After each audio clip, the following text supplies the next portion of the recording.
Alright, so this is the disassembled segment of the video. You can see we got all the rifles taken down. The only one I couldn't take all the way down was the Chinese one.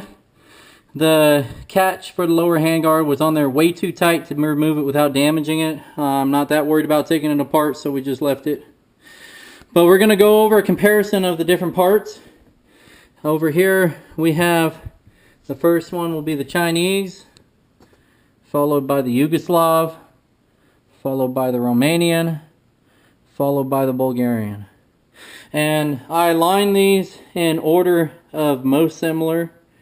So the Chinese and the Yugo seem to be the most similar to each other, and the Romanian and the Bulgarian seem the most similar to each other. So looking here, there's comparisons and contrasts between the different guns. First thing we'll look at, I just wanted to show you, you can really tell when it's off the rifle. The Yugo or Iraqi pattern gas tube is definitely longer than the European style one. And you can see that again when we take the Romanian one and we stick it alongside. So you got the Romanian on the bottom, the Iraqi, and then the Romanian. And here's the Chinese too. So for anybody who wants to question that, it's obviously longer. Handguards are also longer. You can see I got them leveled off. So that's the biggest difference with the handguards. Here are those shims that I made out of beer cans, and they just go on the front and help to keep this thing from rocking back and forth. You can see that there's a steel reinforcement, a U-shaped steel reinforcement in the handguard. The Iraqi one has one. That's the end cap, like the Chinese handguard has. And it's not on there very good, but I'm not too worried about it right now. The rifle shoots accurately enough, so rattling parts obviously aren't an issue. The Bulgarian one has a heat shield, and it has a metal clip that's molded into the plastic, so completely different design. You can see where the cleaning rod goes in there. The handguard is probably the heat shield is probably the most important feature of that handguard, though, because otherwise it get very hot during firing. Looking at the Chinese one, they have a reinforcement also, but it's a piece of square metal that's folded into a U rather than round metal. You can also see the Chinese barrel underneath that handguard has that rough machining to it, just like the Yugo one does. Most AKs will have the serial number replicated on many of the parts, and that's to keep them all together, because there is a certain amount of final hand fitting that can occur to get the parts to go together. So that's the only way that you're going to be sure when you know, in a military setting, everybody's cleaning their weapons, that all the parts get back to the right rifles. So all of these parts, Romanian gas tube, it's going to have a serial number. Iraqi gas tube, it's going to have a serial number. Bulgarian gas tube doesn't, but a lot of times you'll see one electro penciled on the bottom. Looking at the barrels, I would say take a close look at the trunnion, and as we move up at each of the steps that are here. Now on the European barrels, they all follow similar dimension patterns. The Chinese ones follow a completely different pattern. You can see on here on the Yugoslav one, it's a little different.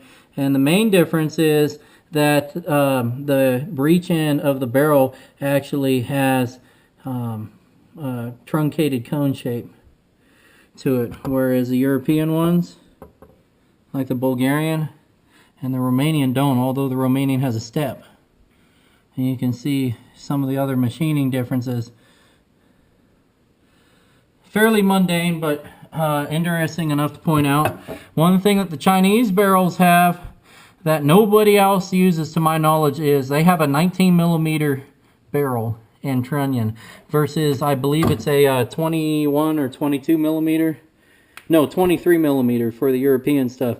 So if you get a Chinese barrel, it will not fit a European trunnion. Ask me how I know. I bought one for a build and discovered this fact after, and then discovered how impossible it is to find Chinese trunnions separate from rifles. So we'll see what happens to that barrel.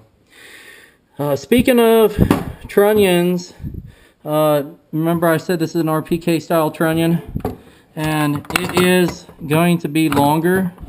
I want to set this down here. Excuse me. The rear sight base, you can kind of see it peeking out there, is longer, and I'll see if I can't get a different angle on it. The trunnion's wider though, but the rear sight base sets farther back on the rifle, and you can see the difference, how far back it sticks off the trunnion versus this one's almost flush. So that means that the Yugoslav or Iraqi top covers will not fit anything other than those rifles. The Chinese ones should interchange, and all the European ones should interchange. Alright, that's pretty much it for these. Moving on to the other small parts. First thing we'll look at, because it's the easiest to go over, are the muzzle attachments. That's that barrel nut I told you about from the Chinese rifle. This is actually a Hungarian barrel nut, so it doesn't really fit the length of the muzzle on the Chinese rifle as it's supposed to, but it serves its purpose for looks for now until we can find a correct Chinese one. Now that's the Iraqi one or Yugoslav one and the Romanian one, and you'll notice at first glance they seem identical, and from everything I've been able to tell by looking at them, they do appear to be more or less identical as far as critical dimensions are concerned. Romanian one has a little bit of a cut below this radial band, but other than that, you can't tell the difference. And then coming over to this, that's your AK-100 or AK-74 series brake. You can see there's some vents here, and then they push gas up against this flange on the front. Here's your slot for your bayonet to clear, the muzzle end, the breech end, and then those large threads. There's a couple different styles of brakes. If you're a collector, you'll know this, but that's the one that Arsenal sends with their rifles. Moving on to cleaning rods, and this would seem really trivial, but there's actually differences here, so I kind of wanted to point it out.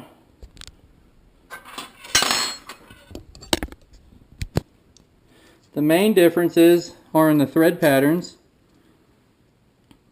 We have the Chinese, then the Iraqi / Yugo, then the Romanian, and then we got our Bulgarian. The Bulgarian takes a smaller thread pattern. The Romanian one also has a slot for a cleaning patch, which none of the other ones have. So if you're looking at cleaning rods to complete a rifle and you want them to be authentic to the rifle, you need to do a little bit of research, figure out what comes with that rifle. Something else that's interesting is with the recoil or return guides for the return springs, recoil springs, and they are slightly different from one another. So we got our Chinese one first, and if you take a look at it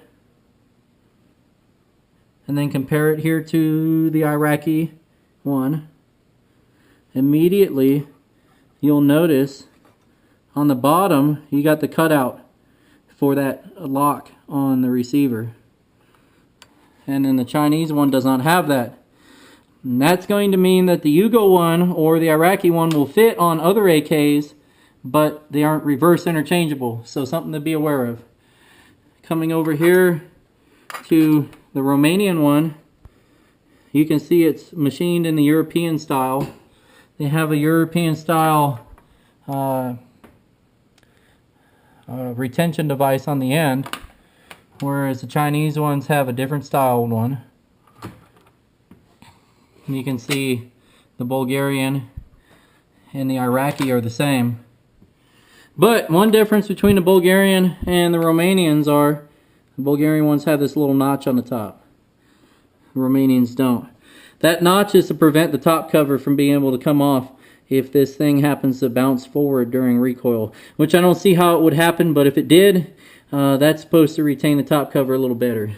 Now, you can't really see it without disassembling these, and I'm not really going to, but you'll notice inside there's a support, and it's two-piece. You can see where the second piece goes in, and they're just pieces of wire. So that's pretty typical of the European style. The Romanian is the same way. The Iraqi is the same way. But the Chinese one is different. And what the Chinese decided to do is they use a milled, or well, it's not milled, it's a piece of wire stock or flat stock, excuse me, that's been bent. And then they have a piece of twisted wire in here. And you can really see it on the end. Kind of like the hammer springs or dual coils that are twisted together, or dual strands that are twisted together. Same thing on the Chinese return spring guides. So they're going to be dual coil also. Moving on to bolt carriers. With Chinese bolt carriers, you're going to see a lot of different patterns. You're going to see some that are left in the white and some that are blued. I'm sure you're going to notice some differences in the bolt carriers themselves as far as how they're machined. This particular one is what came with the rifle. It's got a chromed piston, and one of the interesting things about it is it has these notches. And I'm not exactly sure what the purpose of these notches are, but I've only ever noticed them on Chinese rifles. Moving on to the Yugo or Iraqi one. You can see it's just left in the white. It has a relief cut here that's covered up with a tape covering the serial number. And that's typical on a lot of European ones. You don't normally see it on Chinese ones. Of course, this one here, the Romanian one, doesn't have it. But you come over to the Bulgarian and it does. So that can be hit or miss. Bolt carriers are generally interchangeable, but you need to test fit them before you know for sure. But looking on the bottoms of these, let me see if I can't bring them over here. We can actually take a closer look.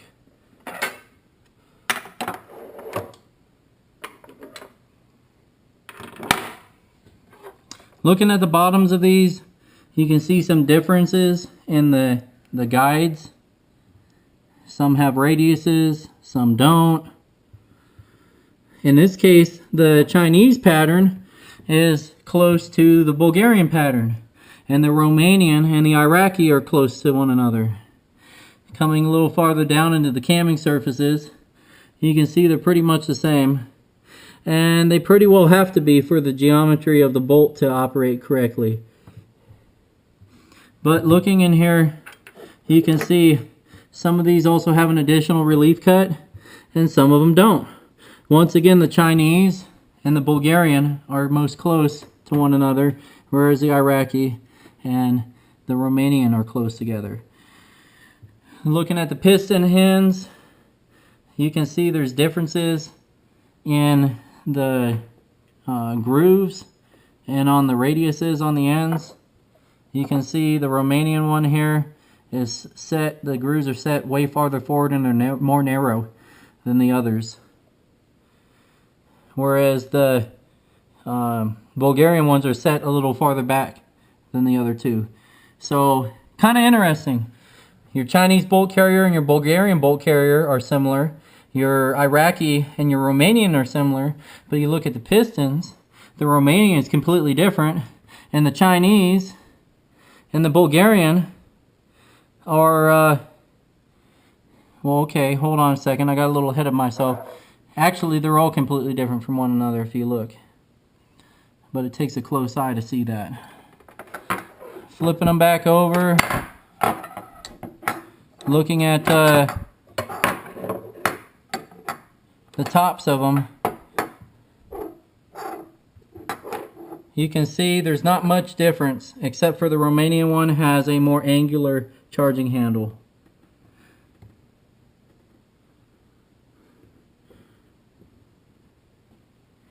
So that's basically it on the bolt carriers. Gonna take a quick look at the bolts. So looking at your bolts here, you got the Chinese one, the Iraqi one, the Romanian one, and the Bulgarian one. Initially, you can see there's some interesting contrast here and similarities. So the Chinese one on the top looks similar to the Bulgarian one, which is a 5.56 versus 7.62, by the way. Other than that, though, the dimensions will be the same. In fact, the 5.56 bolt will fit in the 7.62 guns. It's not any good for shooting because the rim diameters are different, but it will fit and it will lock up. So all the lugs are the same anyway, as far as locking up is concerned. Obviously, there's no way to headspace that because that's not a legitimate combination for any useful purpose. You're looking here, you can see the Romanian and the Iraqi have these lightning cuts. Rotate them over a little bit. And you can see even the machining patterns on the bolts hold true for which ones are similar to.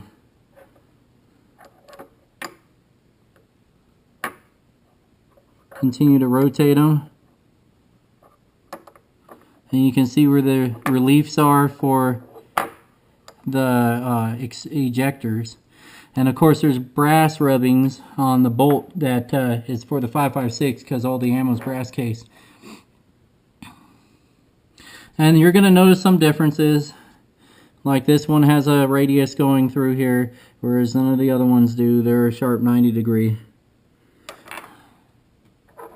Looking at firing pins, the rear end of the firing pins, we're going to line them all the same because I have noticed there's some differences in how the firing pins are set in the bolts. Alright, so, oh, some of these are the wrong way. So you look here and you can see some of these will actually have a angle machined onto the bottom of the bolt to help in cocking the hammer, and the Chinese one doesn't. All these ones have flat firing pins. The Bulgarian one has the Russian style round firing pin, and you can see there's some slots in it, and what those slots do is, I'm guessing they allow a place for dirt and carbon fouling to go so it doesn't jam it up. And the Bulgarian one also has a spring in it, so that way you won't end up with any possibility of a slam fire. The final thing to notice is the Bulgarian ones are painted. All the interior parts of the Bulgarian rifles are painted, but the bolt face is left in the white, and your extractor is parkerized. When I painted my Romanian rifle, I followed the same pattern. I painted the bolt. I left the bolt face in the white. It turned blue with the heat of the oven. And then I just left the extractor in the white also. And you can see some of the wear patterns developing too in the paint, which I anticipated. Going on to the Iraqi one. You'll notice all the 7.62 by 39 guns will have a relief that's cut around the bolt face. And my guess is that's a place for dirt and carbon to build up in, so that way the bolt will still lock up when it's really dirty. The Chinese one has it too. The Chinese bolt, you can't really see it in this light, but it's purple. And my guess is because it's a harder metal, harder alloy, it didn't take the bluing as well. But they're all serialized to the guns they came out of also, so that makes matching them back up really easy. The only one that doesn't have that annular ring is the 5.56 bolt. For whatever reason, they didn't determine that it was necessary to do on this one. Moving along to the last piece, we get to our dust covers, and you can see your Chinese one and Iraqi one look very similar, except for the length. They're AK-47 style covers without reinforcements versus your AKM style covers with reinforcements. Something else to notice, you can see that these covers are bulged here, whereas the Chinese and the Iraqi pattern are not. These two will interchange. They'll interchange with the Chinese one. Nothing will interchange with the Iraqi one except for Iraqi and Yugoslav covers. The other thing to look at is the thickness of the metal. And you can see, I'll just get all of them in my hand here. You can see the Chinese one on the top is the thickest.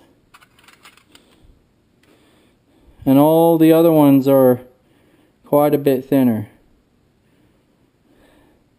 So it looks like the Chinese continue to use that 1.6 millimeter steel in their top covers too. Whereas the other ones are thinner. The bottom two look to be the thinnest. And but they have reinforcements in them. So, you know, a little bit of material savings there in production of rifles makes them maybe a fraction of an ounce lighter. But those reinforcements should make up for the loss of thickness of metal. And that concludes our review of at least this portion of the review for these AKs. What I'll hopefully be able to do here in the next couple days is do a third part to this review, which is shooting the guns. This will be a 3-part review. And when we go into the shooting portion, we'll have some video, slow-mo video, and some first-person video. And it's basically just to compare the firing characteristics of the guns. There'll also be a rifle magazine review too, which I'm going to do next. So I hope you enjoyed it. And this is M1 Grandman, aka Waylon Jennings, signing off. Alright, so back again. I almost forgot to mention something. I was reassembling these rifles and I forgot to mention I didn't go over the muzzle ends and the fronts of the sight bases. Real briefly, this is the Iraqi rifle. I wanted to note that it has the American barrel. It's not chrome lined. You can see what the crown of it looks like. You get onto the Chinese one, you can see it looks a little different, the front sight base. The Chinese have always put these really deep crowns on their barrels, and that's a typical Chinese feature. The threads are also going to extend out farther than your European style ones. So that's why that European style thread protector is too short. Coming over to our Bulgarian, you can see the threaded portion of the barrel is actually part of the front sight base. And then there's your 5.56 muzzle. Here's your Romanian one. And it has a typical European rounded crown. So I just wanted to mention that. The other thing too about barrels on original European guns, well, Chinese too for that matter, but on original military barrels you're going to see that the barrels are numbered, and I'll show you what I'm talking about. You can see right here it says 2222, and there's some other codes and some other proofs. Going over the Bulgarian one, it says 1212, and then there's another number on here. What those refer to is the journals on the barrel. The journals are these flats that are underneath the pressed on parts. And basically when they make these barrels, they make them to a certain set of tolerances. And essentially you're going to have a fraction of a millimeter difference between each one. Like, oh, I don't know, maybe a couple hundredths of a millimeter difference. Works out to be a couple thousandths of an inch, maybe 1 to 2 thousandths. Basically the numbers go 1 through 4, and what they mean is they help the assembler to identify which size front sight base, gas block, rear sight base, and trunnion to assemble to that barrel. Basically how it works is if you have a number 1 front sight base journal, it'll fit on a number 1 front sight base, but it won't fit, be a loose fit on a number 2. It won't fit on a 3 or 4. You go to the opposite end of the spectrum. If you have a number 4, well, you can fit a number 4 on there. A number 3 will be a tight fit. If you try putting it on a number 2 or a 1, you'll probably crack the part. We're talking about the part that's pressed on. So, just something to be aware of if you're buying a barrel, let's say a virgin barrel to assemble to a rifle, and it doesn't have any of the parts on it. You need to be aware that there are differences in sizes. And there are some technical data charts that you can find online if you research it. But sometimes, if you notice closely, it's upside down on this one, but there's a number 2. And if you look, where is it? I recalled there being a number 2 somewhere on this gas block. And here on the rear sight, there's a number 2. So sometimes the parts will be numbered, and that will make it a lot easier to find the correct parts to assemble. Just wanted to touch on that. Thank you.